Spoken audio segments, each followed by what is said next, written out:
NPTEL MOOC on fiber optic communication systems and techniques.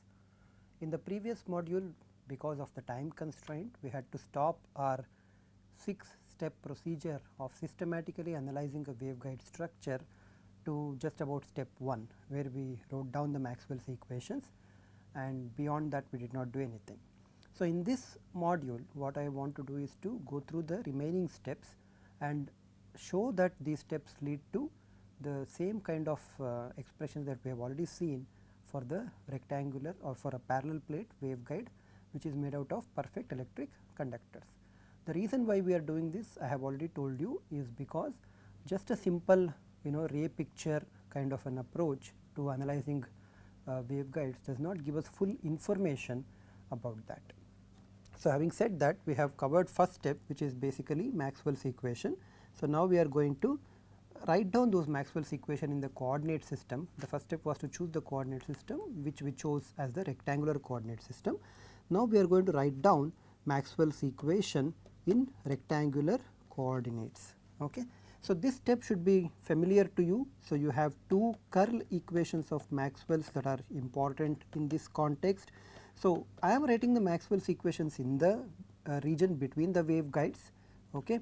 That is the region where we have the waves propagating or the modes propagating, and outside the region it is not really of our concern at this point, but you can actually show that once you have a perfect electric conducting walls, then those fields outside would not really be present. Okay. At least we can not worry about whatever the radiation fields that might exist outside, because we do assume that those radiation fields actually quickly go to 0.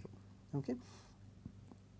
Anyway, these are propagating structures, they are not meant for radiating structures. We have the first equation, curl of electric field being equal to minus j omega mu naught h, and curl of h equals j omega epsilon naught E.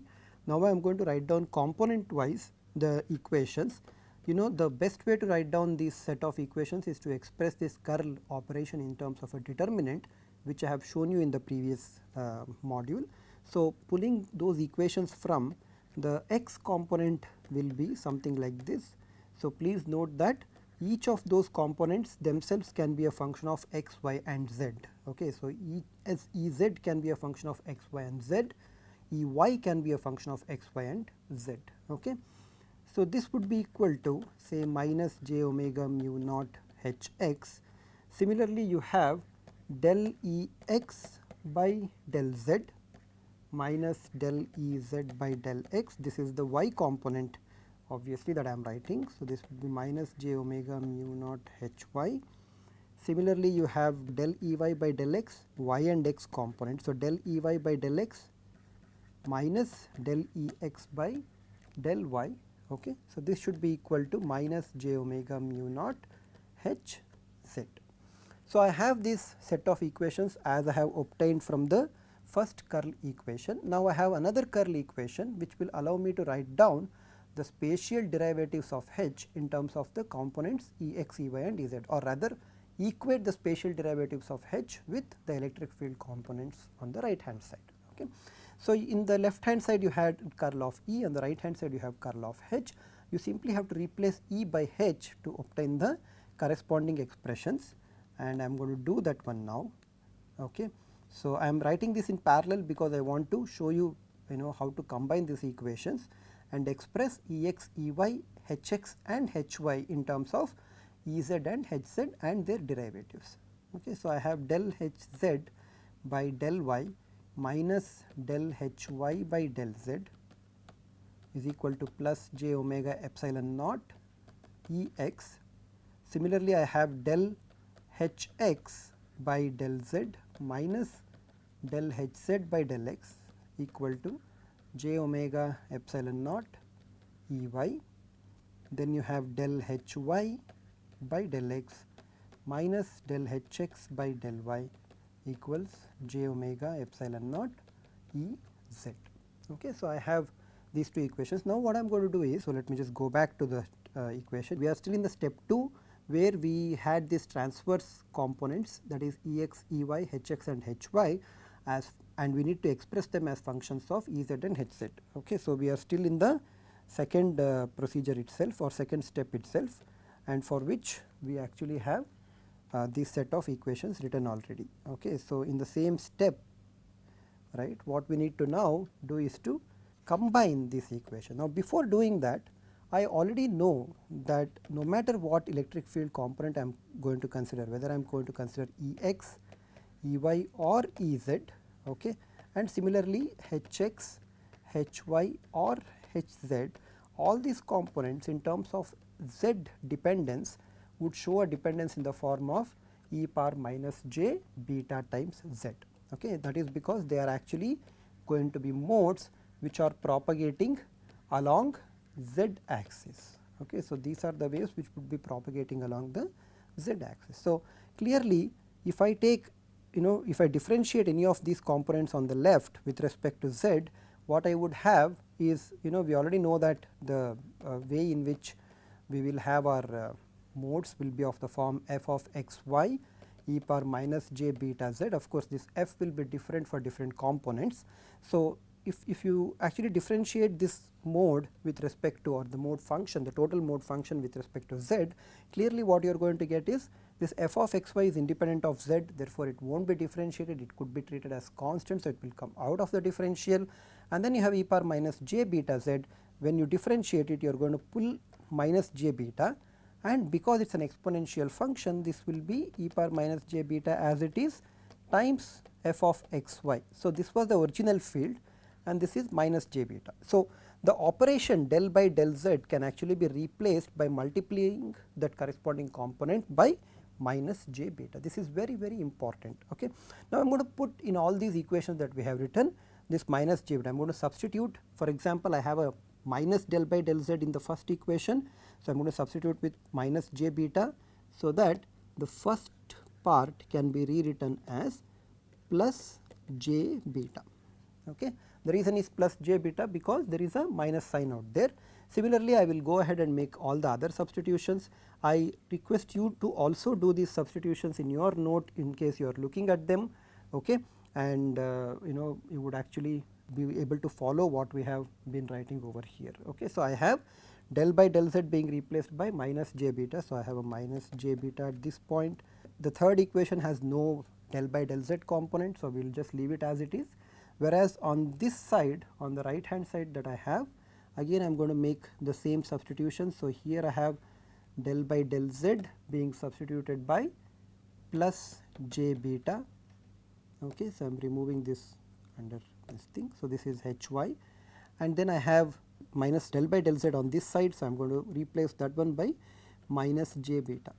Now, I look at these equations. Okay. So, look at these equations, there is a minus sign throughout. So, you can remove all the minus signs and then convert everything into plus. In this case, you remove the plus, minus signs here and then put a minus sign onto the right hand side. Okay. This is just to kind of simplify the equations little bit, right. So, wherever possible I will try to simplify the equations in this manner, and these are the equations that we have simplified. So, I hope that you all have understood how we have come up to step 2. So, we started off by choosing the coordinate system, and second step was to write down Maxwell's equations individually. The curl equations essentially what we are writing them down. The divergence equations do not really help us in this particular case. In the curl expressions, you can see that wherever del by del z term appears, because you have assumed a propagation along z axis. So, you can replace del by del z with minus j beta. Okay. So, anyway, after doing all that, this is the set of equations that we obtain. Now, we get to the interesting part. What we do is, I look at this equation, okay, and I pair up with this second equation that I have. What is the meaning of pairing up? What I want to do is, I look at this expression on the left hand side and express Hx in terms of the left hand side expression. That is, I am going to invert this left hand and the right hand convention, and when I do that, I can write Hx as 1 by or minus j omega mu naught times del Ez by del y plus j beta Ey, correct. So, this is all I have done is to simply rearrange the first equation, and now what I will do is, I will, after rearrange that equation, I will put that one into the equation on the right hand side, which is the second equation onto the right hand side. Equally, I could have treated this y component, express Ey in terms of the others, and then substitute it into the second expression. I could have done that one, and in fact I would like you to do that one, because doing that will allow you to express Ey in terms of the other components, okay, or rather Hx in terms of the other components. Okay. So, now let us go forward. I have written down Hx in terms of del Ez, del y and Ey. Now, I am going to put that one into the second equation here to obtain an equation. Now, I am going to erase this part. I hope you have understood this one. The reason I am doing it on this slide itself is because I want you to keep looking at the equations. Okay.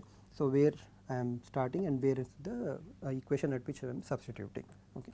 So, put Hx in this place. So, what you get for the second equation on the right hand side is that you have j beta, there is a minus j omega mu naught del Ez by del y plus j beta Ey, which covers the first part, plus del Hz by del x equals minus j omega epsilon naught Ey.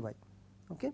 So, if you want, you can, if you wish, you can cancel this j from denominator and numerator, and then you take this term and multiply individually to each term in the bracket here. So, you get del Ez by del y, or rather that would be minus beta divided by omega mu naught del Ez by del y, and then you have minus j beta divided by omega mu naught, sorry, that would be beta square, because there is already a beta here, then there is one more beta. Let me remove the minus j here. Okay. So, that now you are all right. Okay. So, I have written this minus j beta square divided by omega mu naught. This would be Ey plus del Hz by del x equals minus j omega epsilon naught Ey, correct.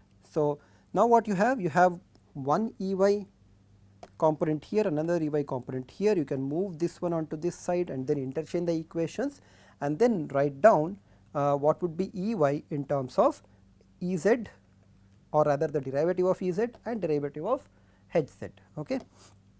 So, when you rearrange and write it, I will not write the intermediate step, I will leave that as an exercise for you. You can just look at this one and then see that you are going to get the same expressions that I am getting over here. Of course, if I have made a mistake here, you would also be able to figure that out. But most importantly, what you have is that you have kind of expressed everything in terms of, you know, Ez and Hz, right, or their derivatives. Now, the reason why we are doing this is because, remember, we have to express all our components Ex, Ey, Hx and Hy in terms of Ez and Hz, so that when we solve a wave equation for Ez or Hz, depending on which mode we are considering, once we have solved that equation for Ez or Hz, then it is very easy to go back and find out the mode functions, or how the modes, I mean other components of the mode function behave, because I have all the information in terms of their expressions of Ex, Ey, Hx and Hy in terms of Ez and Hz. Again, it is not necessary that you choose Ez and Hz as the coordinates in which you, components in which you express other components. Okay. You could have equally chosen Ey and Hy, but this is a very systematic procedure which in almost all cases is going to give you solutions which you are looking for, okay, in a very least possible suffering from your side, if I were to say that. Okay. So, you have Ey expressed, and please take this exercise very seriously. Once in lifetime you are, you can do this one. What you have to do is to express other components, that is Ex, Hx and Hy in terms of derivatives of Ez and Hz. I have shown you one way to do this one. If you go back to this set of expressions that we have, so you had this expression where we, we substituted for Hx and then we expressed the component Ey. If you substitute for Ey, then you can obtain Hx from these two equations, and the remaining two equations also can be similarly manipulated to obtain Hy and Ex components accordingly. So, please do that, and once you also look at what we have on Ey expression, the denominator that we have is omega square mu naught epsilon naught, which you recognize from your earlier classes that this is equal to free space wave number, that is square of free space wave number, which I am going to write this as k0 square. If the waveguide were to be filled with a certain material of epsilon r, then instead of k0 square you would have obtained k0 square epsilon r, and since epsilon r is the refractive index, so you could have written this as k0 square n square, where n is the refractive index of the material that fills up this perfect electric conducting parallel plate waveguide. Okay. So, I hope that is kind of understood from your side. So, you can simplify these expressions by removing omega square mu naught epsilon naught and then writing this as k0 square. Okay. Now, the step 3 that we are looking for is that we need a wave equation for Ez, and wave equation we have already derived earlier in one of the introductory classes, where we have seen that curl of electric field E will be equal to, or rather let me just write down the final expression which you are already familiar with. So, I have derived this equation which says del square E plus k0 square E equals 0, right. This is the so called Helmholtz equation that we wrote down, and here this del square is the scalar Laplacian, which is individually given by del square by del x square plus del square by del y square plus del square by del z square. Luckily, in the coordinate system that we have chosen, this equation can be separately applied to Ex, separately applied to Ey, separately applied to Ez. So, in all that cases what you get is this is the wave equation that you are going to get, right.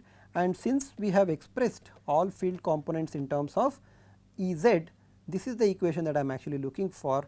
I do not want to look at these equations which correspond to Ex and Ey wave equations. I just want to know how Ez wave equation would be looking like, and this is exactly the equation that I am going to get.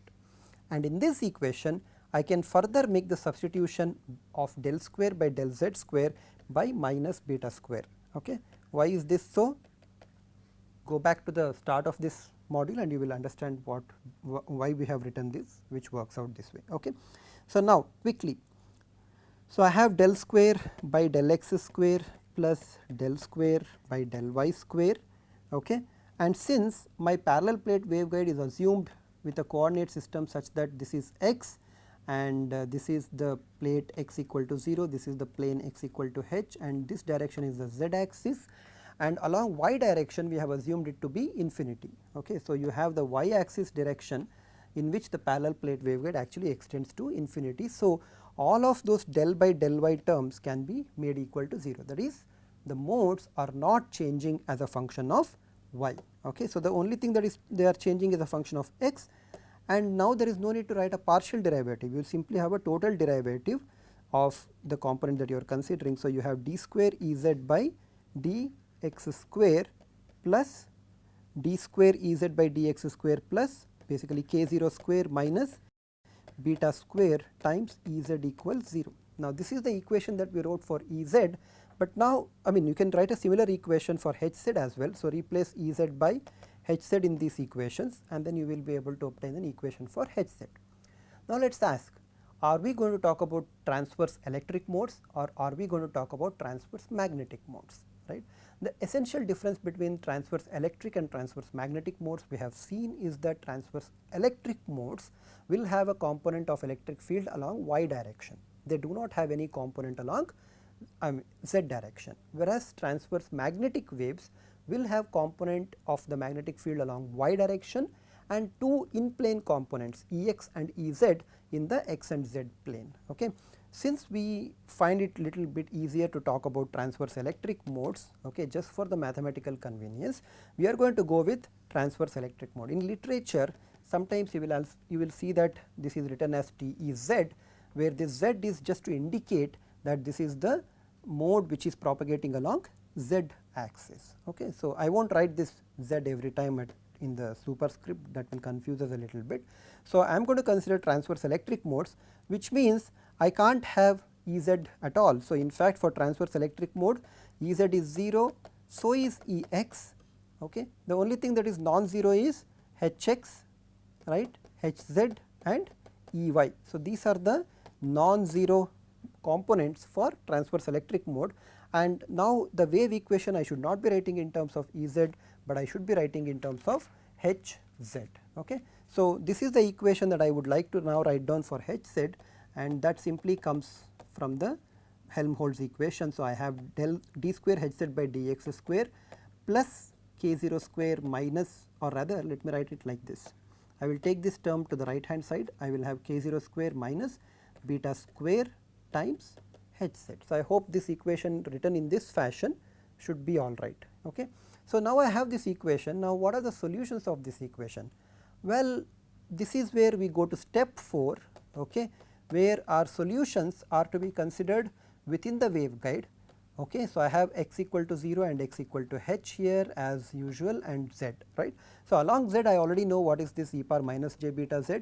So, I do not need to worry about the z dependence, but on the x dependence the solution now depends on the sign of the argument in the brackets, right. If k 0 square minus beta square is positive, then I get solutions, right. So, since in that case I will get a solution which would be the characteristic equation of this one will be what? Let us first write down the characteristic equation. Remember, the solutions are assumed of the form e power s x. Okay. So, I will have s 1 and 2 square being equal to minus k 0 square minus beta square is the characteristic equation, and therefore, s 1 2 which is the square root of the characteristic equation will be square root of minus k 0 square minus beta square.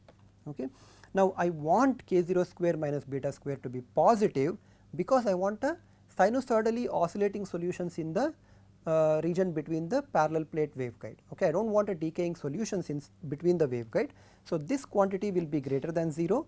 Accordingly, you will have plus or minus j square root of k 0 square minus beta square, or instead of writing this plus or minus j kind of a thing, you can write down the solution for h z of x in terms of the linear combinations of these complex exponentials, which are nothing but sine and cosine functions. So, you will have a cos.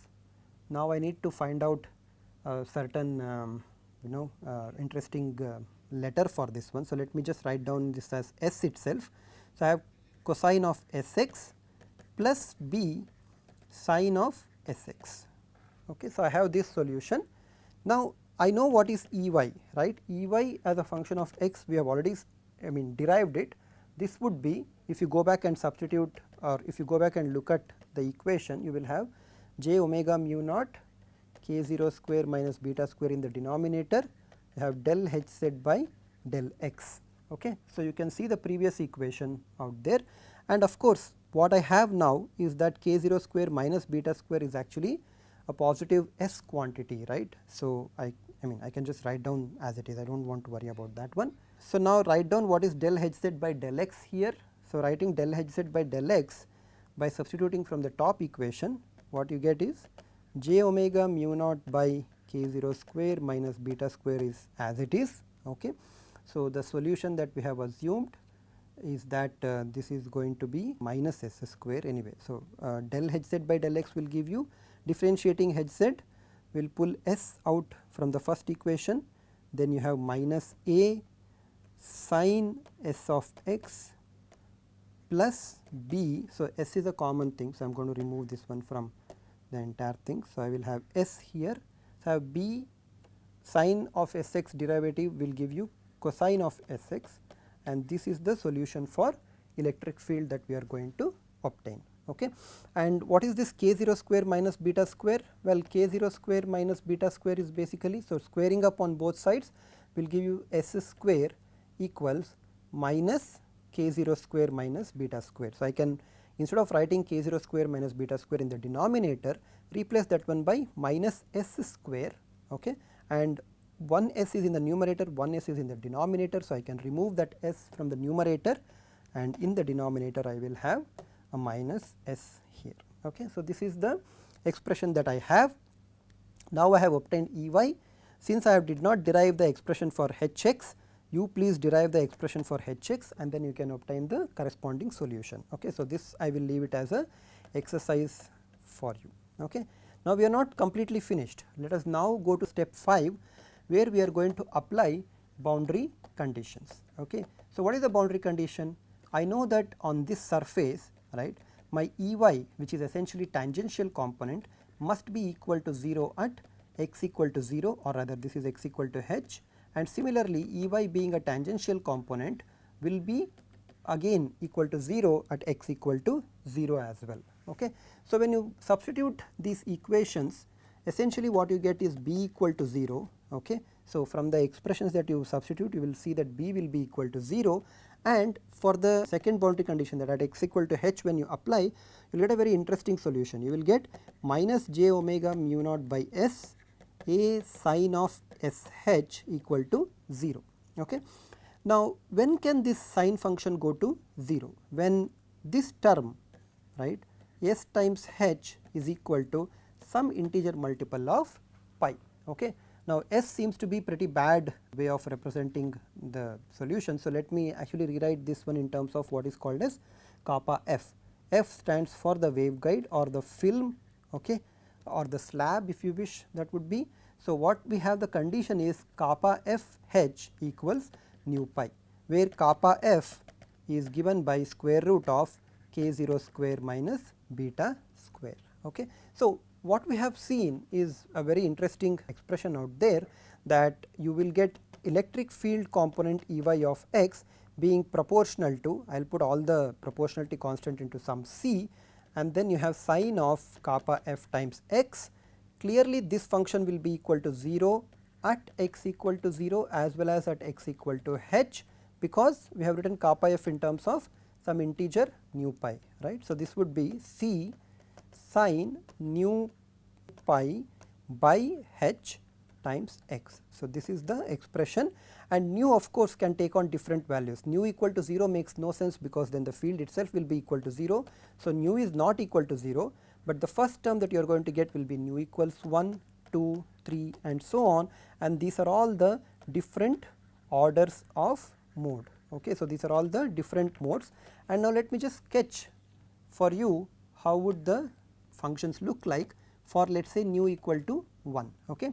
So, nu equal to 1 will have sine of pi x by h, which of course must start at 0. This is the x equal to 0 plane, this is the x equal to h plane. It must start at 0, and then at h equal to, I mean x equal to h, it must go to 0 again. So, this is E y which I am plotting. So, you can of course plot h z and h y separately for you, I mean if you wish, and this is the mode that would actually be propagating along the z direction with a e power minus j beta z function. Okay. When you take nu equal to 2, you will actually see that again the function will start at 0, but now it will actually go something like this.